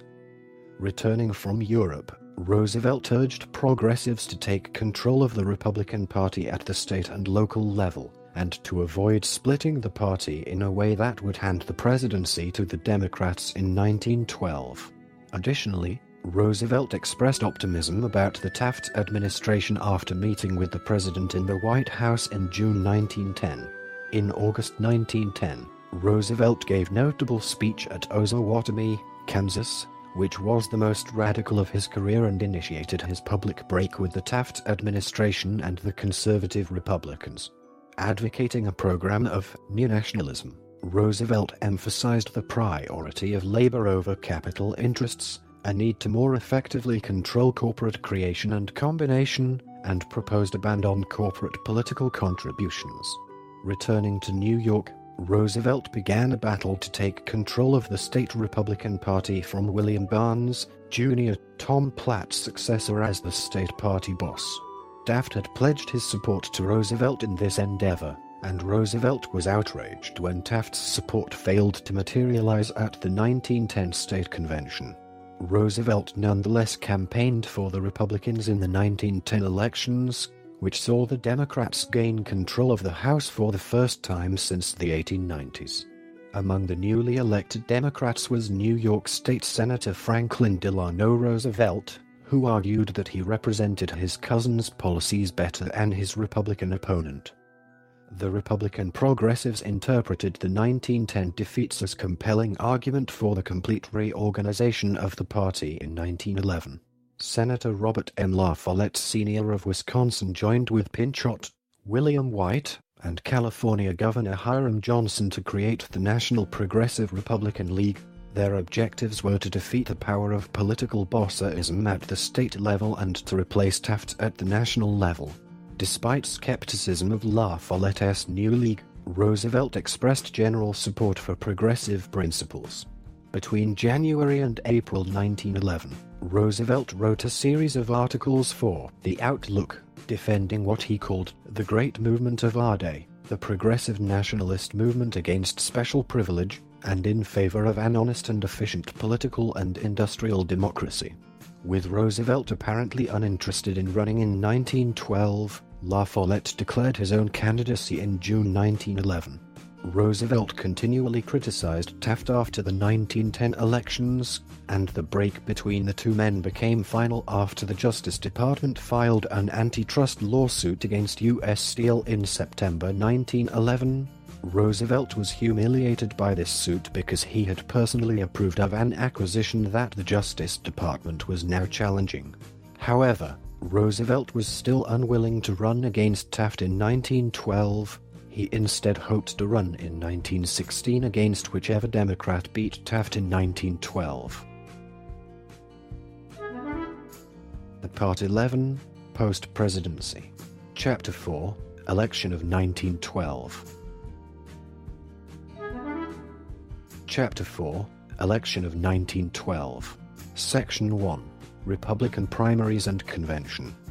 In November 1911, a group of Ohio Republicans endorsed Roosevelt for the party's nomination for president. The endorsers included James R. Garfield and Dan Hanna. This was notable, as the endorsement was made by leaders of President Taft's home state. Roosevelt conspicuously declined to make a statement requested by Garfield. That he flatly refused a nomination. Soon thereafter, Roosevelt said, "I am really sorry for Taft. I am sure he means well, but he means well feebly, and he does not know how. He is utterly unfit for leadership, and this is a time when we need leadership." In January 1912, Roosevelt declared, "If the people make a draft on me, I shall not decline to serve." Later that year, Roosevelt spoke before the Constitutional Convention in Ohio, openly identifying as a progressive and endorsing progressive reforms, even endorsing popular review of state judicial decisions. In reaction to Roosevelt's proposals for popular overrule of court decisions, Taft said, "Such extremists are not progressives. They are political emotionalists or neurotics." Roosevelt began to envision himself as the savior of the Republican Party from defeat in the upcoming presidential election. In February 1912, Roosevelt announced in Boston, "I will accept the nomination for president if it is tendered to me. I hope that so far as possible the people may be given the chance through direct primaries to express who shall be the nominee." Elihu Root and Henry Cabot Lodge thought that division of the party would lead to its defeat in the next election, while Taft believed that he would be defeated either in the Republican primary or in the general election. The 1912 primaries represented the first extensive use of the presidential primary, a reform achievement of the progressive movement. The Republican primaries in the South, where party regulars dominated, went for Taft, as did results in New York, Indiana, Michigan, Kentucky, and Massachusetts. Meanwhile, Roosevelt won in Illinois, Minnesota, Nebraska, South Dakota, California, Maryland, and Pennsylvania. Roosevelt also won Taft's home state of Ohio. These primary elections, while demonstrating Roosevelt's continuing popularity with the electorate, were not pivotal. The final credentials of the state delegates at the National Convention were determined by the National Committee, which was controlled by the party leaders, headed by the incumbent president. Prior to the 1912 Republican National Convention in Chicago, Roosevelt expressed doubt about his prospects for victory, noting that Taft had more delegates and control of the Credentials Committee. His only hope was to convince party leaders that the nomination of Taft would hand the election to the Democrats, but party leaders were determined not to cede their leadership to Roosevelt. The Credentials Committee awarded almost all contested delegates to Taft, and Taft won the nomination on the first ballot. Black delegates from the South played a key role. They voted heavily for Taft and put him over the top. La Follette also helped Taft's candidacy. He hoped that a deadlocked convention would result in his own nomination, and refused to release his delegates to support Roosevelt. Chapter 4, Election of 1912. Section 2, The Progressive Bull Moose Party. Once his defeat at the Republican convention appeared probable, Roosevelt announced that he would accept the progressive nomination on a progressive platform, and "I shall fight to the end, win or lose." At the same time, Roosevelt prophetically said, "My feeling is that the Democrats will probably win if they nominate a progressive." Bolting from the Republican Party, Roosevelt and key allies such as Pinchot and Albert Beveridge created the Progressive Party, structuring it as a permanent organization that would field complete tickets at the presidential and state level. It was popularly known as the Bull Moose Party, after Roosevelt told reporters, "I'm as fit as a bull moose." At the 1912 Progressive National Convention, Roosevelt cried out, "We stand at Armageddon and we battle for the Lord." California Governor Hiram Johnson was nominated as Roosevelt's running mate. Roosevelt's platform echoed his 1907-8 proposals, calling for vigorous government intervention to protect the people from the selfish interests Quote, "To destroy this invisible government, to dissolve the unholy alliance between corrupt business and corrupt politics is the first task of the statesmanship of the day. This country belongs to the people. Its resources, its business, its laws, its institutions should be utilized, maintained, or altered in whatever manner will best promote the general interest." This assertion is explicit. Mr. Wilson must know that every monopoly in the United States opposes the Progressive Party. I challenge him to name the monopoly that did support the Progressive Party, whether the Sugar Trust, the U.S. Steel Trust, the Harvester Trust, the Standard Oil Trust, the Tobacco Trust, or any other. As was the only program to which they objected, and they supported either Mr. Wilson or Mr. Taft. Though many Progressive Party supporters in the North were supporters of civil rights for blacks, Roosevelt did not give strong support to civil rights and ran a lily-white campaign in the South.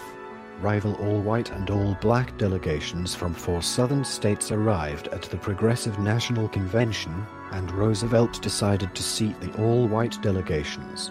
Nevertheless, he won little support outside mountain Republican strongholds.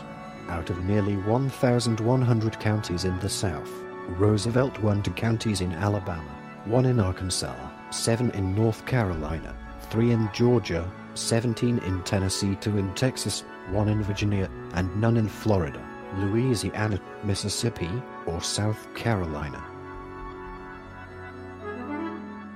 Chapter 4, Election of 1912. Section 3, Assassination Attempt. On October the 14th, 1912, while campaigning in Milwaukee, Wisconsin, Roosevelt was shot by a saloon keeper named John Flamingschrank. The bullet lodged in his chest after penetrating his steel eyeglass case and passing through a thick 50 pages, single-folded copy of the speech titled "Progressive Cause Greater Than Any Individual," which he was carrying in his jacket. Roosevelt, as an experienced hunter and anatomist, correctly concluded that since he was not coughing blood, the bullet had not reached his lung, and he declined suggestions to go to the hospital immediately. Instead, he delivered his scheduled speech with blood seeping into his shirt. He spoke for 90 minutes before completing his speech and accepting medical attention. His opening comments to the gathered crowd were, "Ladies and gentlemen, I don't know whether you fully understand that I have just been shot, but it takes more than that to kill a bull moose." Afterwards, probes and an X-ray showed that the bullet had lodged in Roosevelt's chest muscle, but did not penetrate the pleura. Doctors concluded that it would be less dangerous to leave it in place than to attempt to remove it, and Roosevelt carried the bullet with him for the rest of his life. Chapter 4, Election of 1912. Section 4, Election Results. After the Democrats nominated Governor Woodrow Wilson of New Jersey, Roosevelt did not expect to win the general election, as Wilson had compiled a record attractive to many progressive Democrats who might have otherwise considered voting for Roosevelt. Roosevelt still campaigned vigorously, and the election developed into a 2-person contest between Wilson and Roosevelt despite Taft's presence in the race. Roosevelt respected Wilson, but the two differed on various issues. Wilson opposed any federal intervention regarding women's suffrage or child labor. He viewed these as state issues and attacked Roosevelt's tolerance of large businesses. Roosevelt won 4.1 million votes, 27%, compared to Taft's 3.5 million, 23%. Wilson gained 6.3 million votes, 42% of the total, and a massive landslide in the Electoral College, with 435 electoral votes. Roosevelt won 88 electoral votes, while Taft won 8. Pennsylvania was the only eastern state won by Roosevelt. In the Midwest, he carried Michigan, Minnesota, and South Dakota. In the West, California, and Washington. Wilson's victory represented the first Democratic presidential election victory since Cleveland's 1892 campaign, and it was the party's best performance in the Electoral College since 1852. Roosevelt, meanwhile, garnered a higher share of the popular vote than any other third-party presidential candidate in history. Part 11, Post-Presidency. Chapter 5, 1913 to 1914 South American Expedition.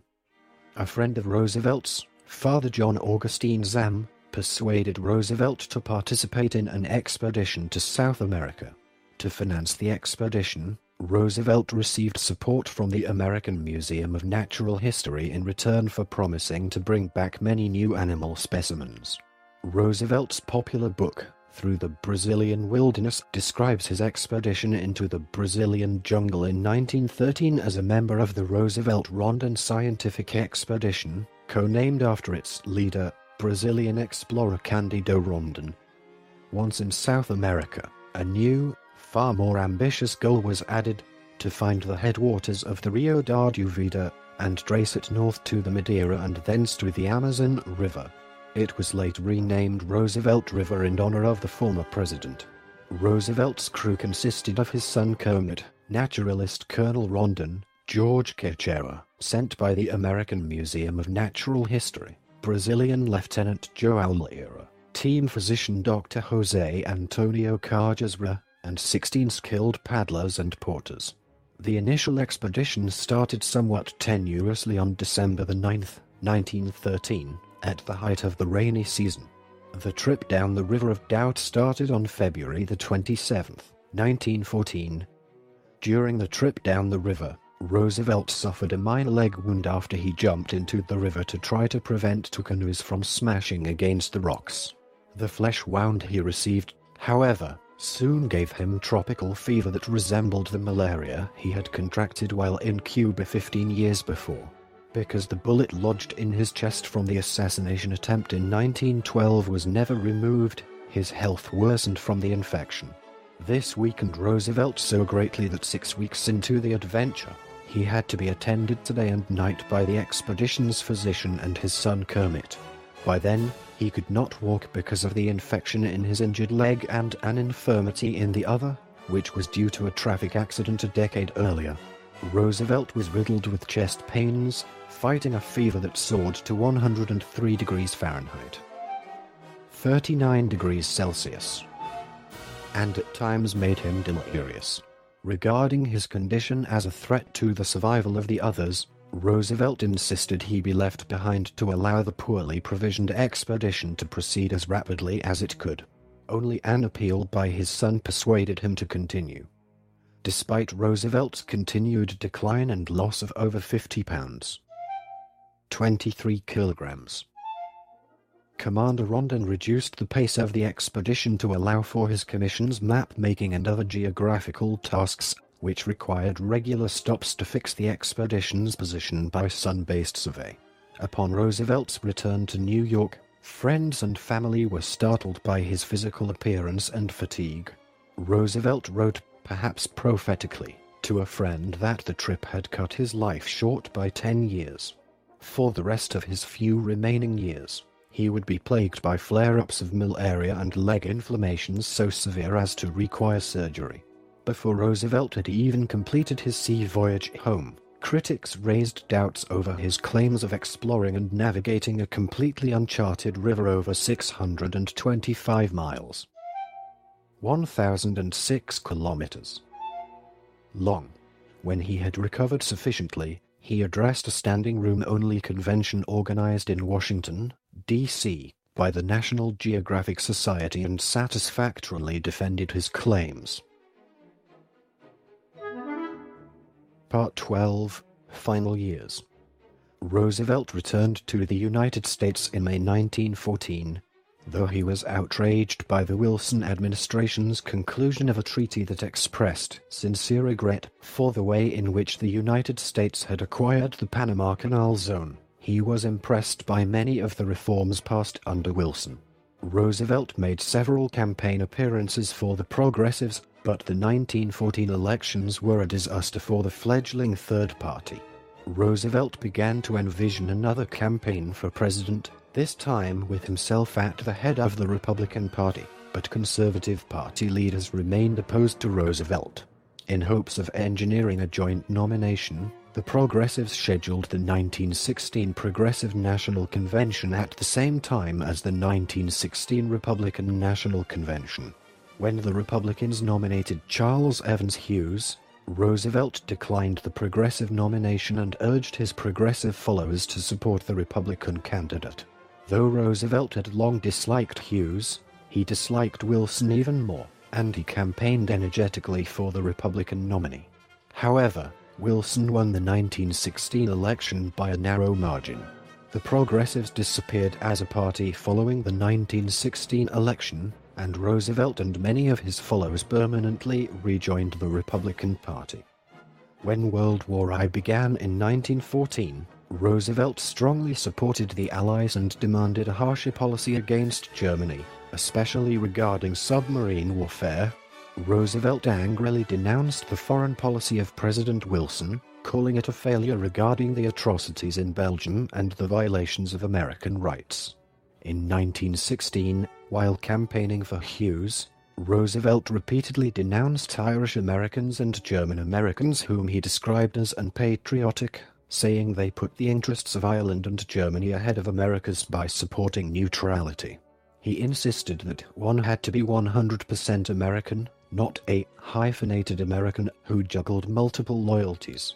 In March 1917, Congress gave Roosevelt the authority to raise a maximum of 4 divisions similar to the Rough Riders, and Major Frederick Russell Burnham was put in charge of both the general organization and recruitment.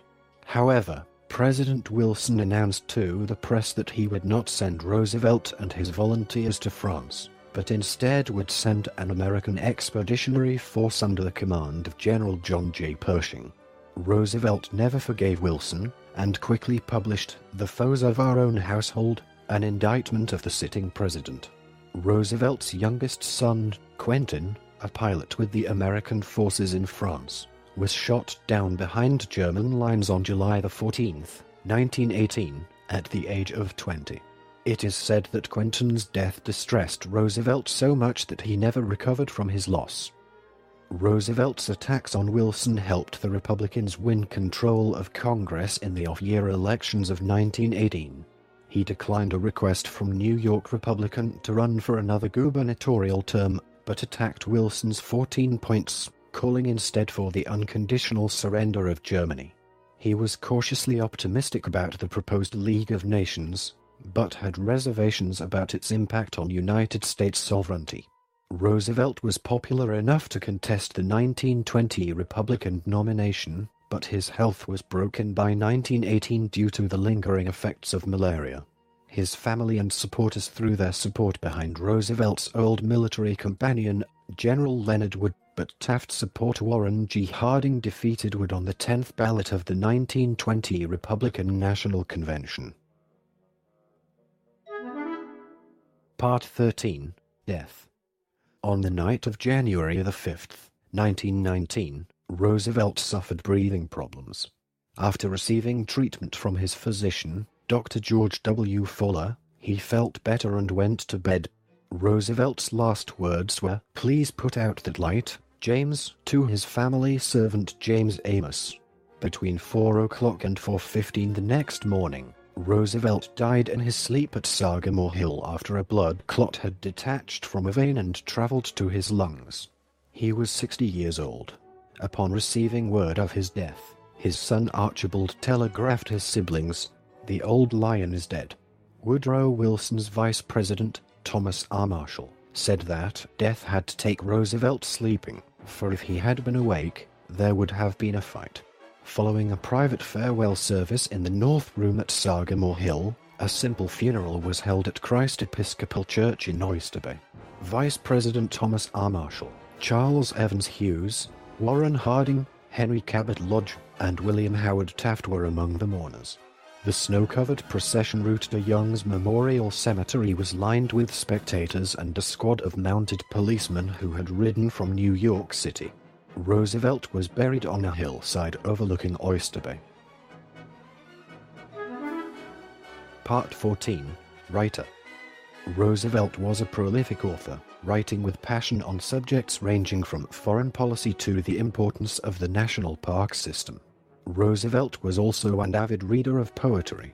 Poet Robert Frost said that Roosevelt was a kind. He quoted poetry to me. He knew poetry. As an editor of Outlook magazine, Roosevelt had weekly access to a large, educated national audience. In all, Roosevelt wrote about 18 books, each in several editions, including his autobiography, The Rough Riders, History of the Naval War of 1812, and others on subjects such as ranching, explorations, and wildlife. His most ambitious book was the 4-volume narrative, The Winning of the West, focused on the American frontier in the 18th and early 19th centuries. Roosevelt said that the American character, indeed a new American race, ethnic group, had emerged from the heroic wilderness hunters and Indian fighters, acting on the frontier with little government help. Roosevelt also published an account of his 1909-10 African expedition entitled African Game Trails. In 1907, Roosevelt became embroiled in a widely publicized literary debate known as the Nature Fakers controversy. A few years earlier, naturalist John Burroughs had published an article entitled Real and Sham Natural History in the Atlantic Monthly, attacking popular writers of the day such as Ernest Thompson Seton, Charles G. D. Roberts, and William J. Long for their fantastical representations of wildlife. Roosevelt agreed with Burroughs' criticisms and published several essays of his own denouncing the booming genre of naturalistic animal stories as yellow journalism of the woods. It was the president himself who popularized the negative term, nature faker, to describe writers who depicted their animal characters with excessive anthropomorphism. Part 15. Character and Beliefs. Roosevelt intensely disliked being called Teddy, and was quick to point out this fact to those who referred to him as such, though it would become widely used by newspapers during his political career. He attended church regularly. In 1907, concerning the motto, "In God We Trust," on money, he wrote, "It seems to me eminently unwise to cheapen such a motto by use on coins, just as it would be to cheapen it by use on postage stamps or in advertisements." He was also a member of the Freemasons and Sons of the American Revolution. Roosevelt had a lifelong interest in pursuing what he called, in an 1899 speech, the strenuous life. To this end, he exercised regularly and took up boxing, tennis, hiking, rowing, polo, and horseback riding. As governor of New York, he boxed with sparring partners several times each week, a practice he regularly continued as president until being hit so hard in the face he became blind in his left eye, a fact not made public until many years later. Thereafter, he practiced judo, attaining a third-degree brown belt. He also continued his habit of skinny dipping in the Potomac River during the winter. Roosevelt was an enthusiastic sing-lastic player and, according to Harper's Weekly, showed up at a White House reception with his arm bandaged after a bout with General Leonard Wood in 1905. Roosevelt was an avid reader, reading tens of thousands of books, at a rate of several per day in multiple languages. Along with Thomas Jefferson, Roosevelt was the most well-read of all American presidents. Part 16. Political Positions.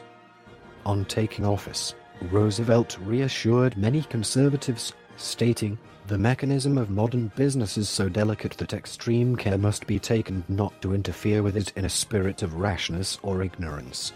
The following year, Roosevelt asserted the president's independence from business interests by opposing the merger which created the Northern Securities Company, and many were surprised that any president, much less an unelected one, would challenge powerful banker J.P. Morgan.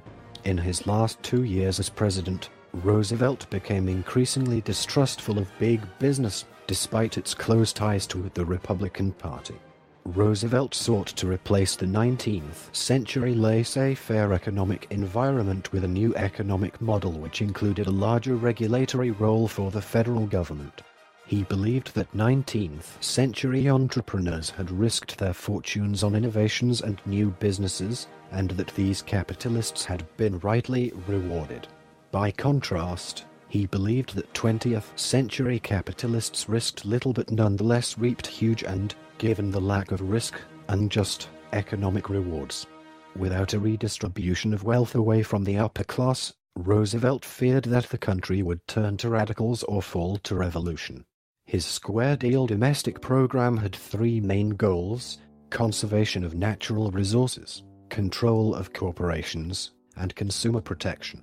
The Square Deal evolved into his program of near-nationalism, which emphasized the priority of labor over capital interests and a need to more effectively control corporate creation and combination, and proposed a ban on corporate political contributions. Part 17. Legacy. Historians credit Roosevelt for changing the nation's political system by permanently placing the presidency at center stage and making character as important as the issues. His notable accomplishments include trust-busting and conservationism. He is a hero to liberals for his proposals in 1907-12 that presaged the modern welfare state of the New Deal era, and put the environment on the national agenda. Conservatives admire his big stick, diplomacy and commitment to military values. Dalton says, today he is heralded as the architect of the modern presidency, as a world leader who boldly reshaped the office to meet the needs of the new century and redefined America's place in the world. However, liberals have criticized him for his interventionist and imperialist approach to nations he considered uncivilized. Conservatives reject his vision of the welfare state and emphasis on the superiority of government over private action. Historians typically rank Roosevelt among the top 5 presidents. Part 17. Legacy. Chapter 1. Persona and Masculinity. Dalton says Roosevelt is remembered as one of the most picturesque personalities who has ever enlivened the landscape. His friend, historian Henry Adams, proclaimed, quote, Roosevelt, more than any other man, showed the singular primitive quality that belongs to ultimate matter, the quality that medieval theology assigned to God. He was pure act. Recent biographers have stressed Roosevelt's personality. Cooper compared him with Woodrow Wilson, and discovered that both of them played the roles of warrior and priest. Dalton stressed Roosevelt's strenuous life. Sarah Watts examined the desires of the Rough Rider in the White House. Brandt calls Roosevelt the last romantic, arguing that his romantic concept of life emerged from his belief that physical bravery was the highest virtue and war the ultimate test of bravery. Roosevelt as the exemplar of American masculinity has become a major theme. As president, he repeatedly warned men that they were becoming too office-bound, too complacent, too comfortable with physical ease and moral laxity, and with failing in their duties to propagate the race and exhibit masculine vigor. French historian Serge Ricard says, the ebullient apostle of the strenuous life offers ideal material for a detailed psycho-historical analysis of aggressive manhood in the changing socio-cultural environment of his era. McKinley, Taft, or Wilson would perhaps inadequately serve that purpose. He promoted competitive sports and the Boy Scouts of America, founded in 1910, as the way forward. Brandt shows that heroic displays of bravery were essential to Roosevelt's image and mission. Quote, what makes the hero a hero is the romantic notion that he stands above the tawdry give and take of everyday politics, occupying an ethereal realm where partisanship gives way to patriotism, and division to unity, and where the nation regains its lost innocence, and the people their shared sense of purpose. Part 18. Memorials and Cultural Depictions. Roosevelt was included with Presidents George Washington, Thomas Jefferson, and Abraham Lincoln at the Mount Rushmore Memorial, designed in 1927 with the approval of Republican President Calvin Coolidge. For his gallantry at San Juan Hill, Roosevelt's commanders recommended him for the Medal of Honor. In the late 1990s, Roosevelt's supporters again recommended the award. On January 16, 2001, President Bill Clinton awarded Theodore Roosevelt the Medal of Honor posthumously for his charge on San Juan Hill, Cuba, during the Spanish-American War. The United States Navy named 2 ships for Roosevelt.